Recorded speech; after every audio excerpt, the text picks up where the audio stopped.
Hey everybody, it's Fred here, and welcome to episode 2 of My Tiny Forest. And what I'm going to do today is a bit of a lessons learned video. If you watched episode 1, you'll know that I'm a true beginner, been kind of collecting seedlings and growing some things from seeds and clippings for a little bit over a year. And today I've learned an important lesson with a couple of elms. So I've got 4 elms here that I collected as seedlings from a park that my daughter plays soccer in. Basically put them in pots, give them fertilizer, did a little bit of wiring, and then kind of did the standard that you see all over YouTube of clipping strong growth back to the first set or 2 of leaves to start to build out these little pads, right? So you can see this one's got some nice shape. I actually didn't even wire this into it. It was in a park and had been chopped back a couple times. And then you can see I'm letting this long thing grow here. So did some things right, did the things you're supposed to do according to the YouTube pros. But what is the lessons learned? And this is probably the best example if you're a little bit more mature in your bonsai practice. You'll probably notice right away. If you're a beginner like me, and here's the mistake I made, is I didn't build any taper into this. So you can see it's more or less the same kind of thickness all the way up, although it is starting to thicken up nicely. I've got 4 examples here that all have this same kind of lesson to be learned in one form or another. So what I'm doing now is I'm going to trim them back a little bit. It's the first week of December here in Orange County. I'm just starting to see some leaves turning their fall colors and starting to lose some leaves. So now what I'm going to do is kind of set myself up for success next year. I think what I'm going to do with this one is actually keep it pretty simple. I want to let this one run here in the spring. See if you can see that a little better. So this little guy over here, I want to kind of let run. It's on the outside. I'll wire it down at some point. I like what's happening here with this pad. And I think I'm just going to, for taper purposes, let this one here be my new leader. So pretty simple there. I'll just chop this off. You could say I could air layer it or root it as a cutting because it is pretty large, as you see. What you don't know is I've got a whole bunch of little cuttings going. I might put some of these down just because I think they're a good size. But for now, I think I'll just leave it as that. So you can see now I've got some good shape, and as this guy grows, I'll get some more taper that I didn't necessarily have otherwise. I don't have a good pair of concave cutters, so I kind of just do the best I can here. And I'll be working on getting a pair of concave cutters maybe for Christmas as it comes up. Cool. So I think that one's kind of good there. Like I said, the other of these branches, I'm just going to let run a little bit in the spring instead of doing what I was doing, which is cutting them back to establish some ramification and some density. All right, let's go to the next one here. And you'll see kind of same problem here. So interesting movement and some little pad development, but no taper. So I'm probably just gonna do a very, very similar thing here where I'm gonna let something run a little bit. Turn that wire down just a little bit more.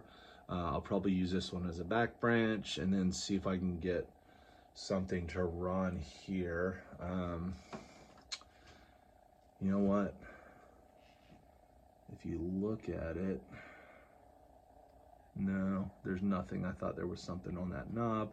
I'm probably just gonna cut it all the way back here and see if I can get a little more movement. Pretty drastic cut here. I'm still keeping some of that interesting movement in there. See, it's just in a yogurt container for now.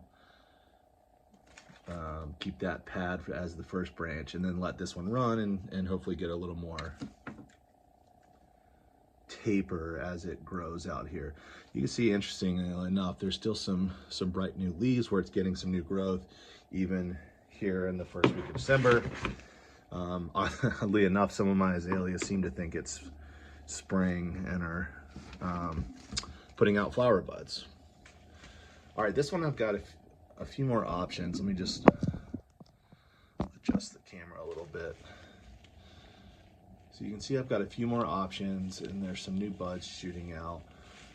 So, but I want to keep this curve that I've got going here. So what I think I'm gonna do is actually just cut back and let this one run a little bit instead of this one running out.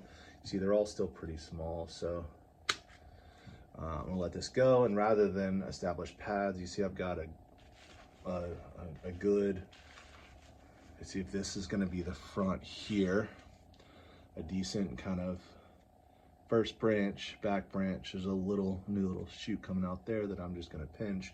I've got one going here and one going here that we're just gonna see what happens with. And I think I'll leave that alone for now and just let that new leader, well, you know what? I might cut back to a couple leaves here and see if I can get one of those to run. Cool. You see this one I've got in a little cup here. In the spring, I'm gonna start cutting that away and letting it erode just to develop some exposed root. There's a rock in there that the roots are hopefully growing over. All right, last one. Last one actually does have a little bit of taper, which is nice to see. I've got some lower branches here. So in this case, I'm just gonna really try to establish a new leader. I never put any wire into this one. It just kind of grew with that interesting shape.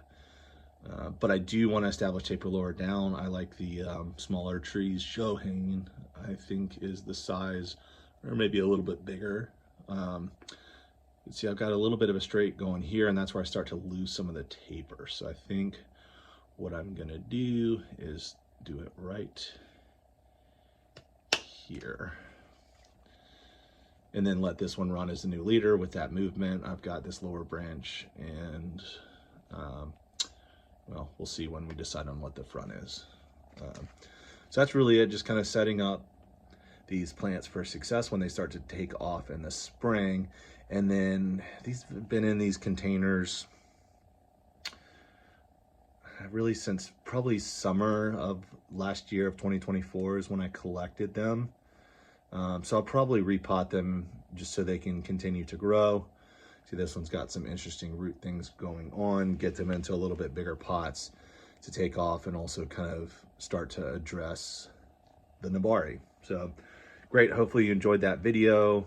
Just some beginner lessons learned that you don't necessarily see a lot of in some of the videos on YouTube. And then the last thing I'm gonna do here is I'm gonna log these activities in the My Tiny Forest companion app. If this is your first video here, I've developed a web application that I use to just help track my trees.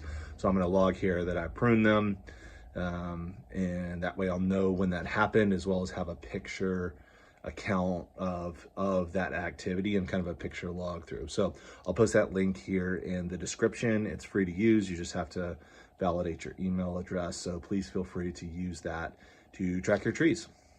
Thanks everybody. Have a nice day.